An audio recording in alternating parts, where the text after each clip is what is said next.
নাইমের বিষয় যেটা ছিল, মিরাজ ব্যাক করেছে। মিরাজ দলের জন্য কত কন্ট্রিবিউশন বা ওর এক্সপেরিয়েন্সটা অনেক বেশি নাইমের থেকে। সো আমি মিরাজের ওপরে একটু শুরুতে বিশ্বাসটা বেশি রেখেছিলাম।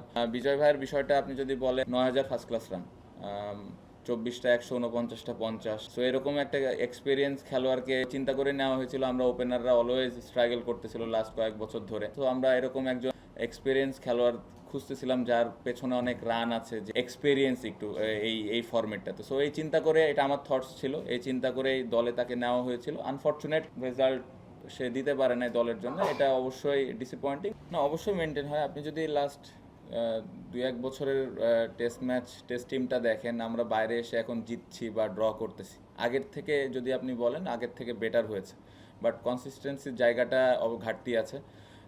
হ্যাঁ, খেলায় হার জিত থাকবে, বাট আমার মনে হয় যে প্রথম টেস্টটা যেভাবে আমরা ডমিনেট করে খেললাম, এই টেস্টটা আর একটু বেটার ক্রিকেট খেলতে পারতাম। হারা জিতা তো অবশ্যই থাকবে, বাট আমরা যদি আর একটু ডমিনেট করে খেলতে পারতাম, তাহলে হয়তো ইমপ্রুভমেন্টের জায়গাটা আমরা দেখতে পেতাম। সো অবশ্যই এই জায়গাগুলো থেকে তো শেখার বিষয়গুলো থাকেই, এবং ওই জিনিসগুলো ভুল থেকে শিখছি দেখে হয়তো বাইরে এসে এখন আগের থেকে একটু বেটার রেজাল্ট হচ্ছে। মাঝে মধ্যে আমরা জিতছি, মাঝে মধ্যে খেলাটা ড্র করতে পারছি।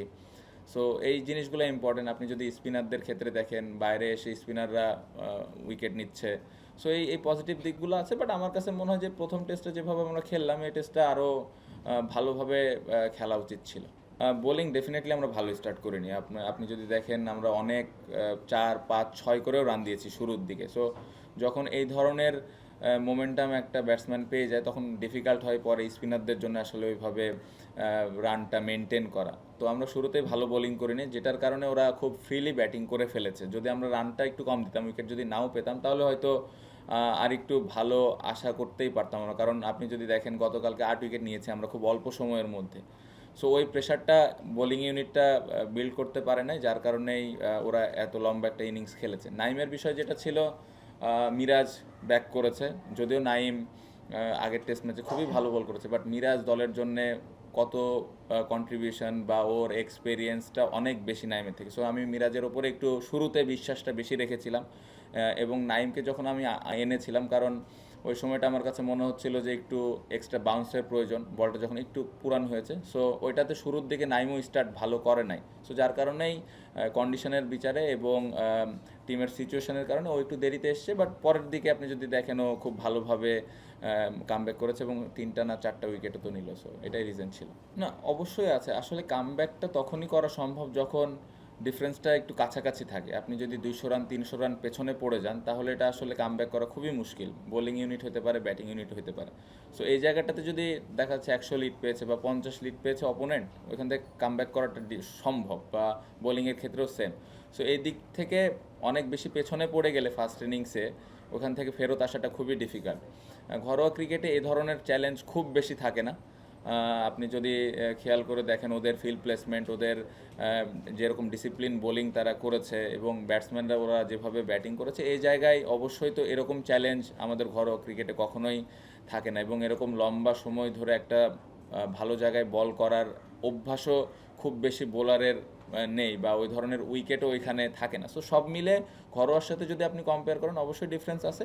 বাট যদি আরেকটু ডেভেলপ করা যায়, ওই চ্যালেঞ্জগুলো যদি ওইখানেও ছোট ছোট আস্তে আস্তেভাবে আনা যায়, তাহলে এই জায়গায় চ্যালেঞ্জটা একটু কম ফেস করবে। বাট এটা ডিফিকাল্ট ঘরোয়া ক্রিকেটের সাথে ইন্টারন্যাশনাল আসলে একদম ম্যাচ করা।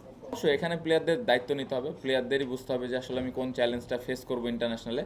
তো ওই অনুযায়ী ঘরোয়া ক্রিকেট যখন আমরা খেলবো, তখন ওই চিন্তা ভাবনাটা নিয়ে যেন আমরা খেলি, এবং ওই প্র্যাকটিসটা যেন ওইখানে আমরা করি, এবং ওই অনুযায়ী আমি যেন ইউটিলাইজ করার চেষ্টা করি ওই প্ল্যানগুলো। দেন তাহলে এই জায়গায় এসে আমি ওই অনুযায়ী খেলতে পারবো। সো এখানে প্লেয়ারদের অনেক বড় দায়িত্ব যে আমি আসলে ঘরোয়া ক্রিকেট থেকে আমি কি চাই, আমার কোন জায়গায় ল্যাকিংস আছে, কোন জায়গাটা আমি ইমপ্রুভ করতে চাই। জনের বলটা খুবই ভালো বল হয়েছে। আমার কাছে মনে হয়নি যে খুব ইজিলি আউট উইকেটটা দিয়ে দিয়েছে। তার ভালো বল হয়েছে, এবং ওই বলের থেকে বেটার কোনো কিছু করা যেত কিনা আমার কাছে আসলে মনে হয়নি। বড় সুন্দর জায়গা থেকে টার্ন করেছে। বিজয় ভাইয়ের বিষয়টা আপনি যদি বলেন, 9,000 ফার্স্ট ক্লাস রান, 24টা 100, 49টা 50।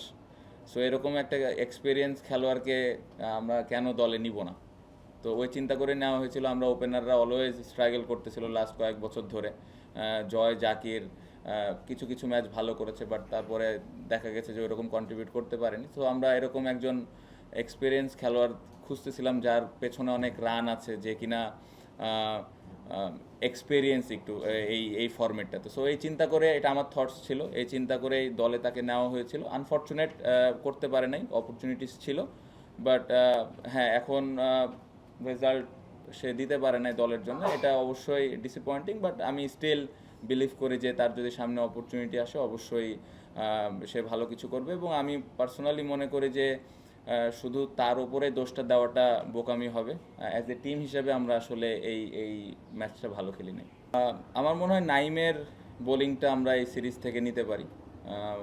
7 বছরে মনে হয় 7টা টেস্ট ম্যাচ খেলার সুযোগ হয়েছে তার। ডিফিকাল্ট এভাবে সেরকম পারফর্ম করা, স্পেশালি এই টেস্ট ম্যাচে শুরুর কয়েকটা ওভার ভালো না করার পরে যেভাবে ডে 3-তে বোলিং করে কামব্যাক করা, নাইমেরটা নিতে পারি। তাইজুল ভাই আমরা অলওয়েজ জানি যে তাইজুল ভাই দলের জন্য 40-45 ওভার করে বল করা, এটা কিন্তু অনেক ডিফিকাল্ট একটা ব্যাপার ওই একই জায়গায়। সো তাইজুল ভাইয়ের 5 উইকেট বা লম্বা স্পেল বোলিং করা, সো এই জিনিসগুলো আমরা নিয়ে যেতে পারি। মুশফিক ভাই অনেক দিন পরে এরকম একটা লম্বা ইনিংস খেলেছে। সো ওভারঅল বেশ কিছু জায়গা আছে যেগুলো নিয়ে আমরা সামনে আগাইতে পারি। ওয়ান ডে সিরিজে আমার মনে হয় না এই সিরিজ থেকে খুব বেশি কিছু আমাদের নিয়ে যাওয়াটা ঠিক হবে, কারণ আলাদা ফরম্যাট। সো ওইটা আলাদাভাবে চিন্তা করাটাই ভালো।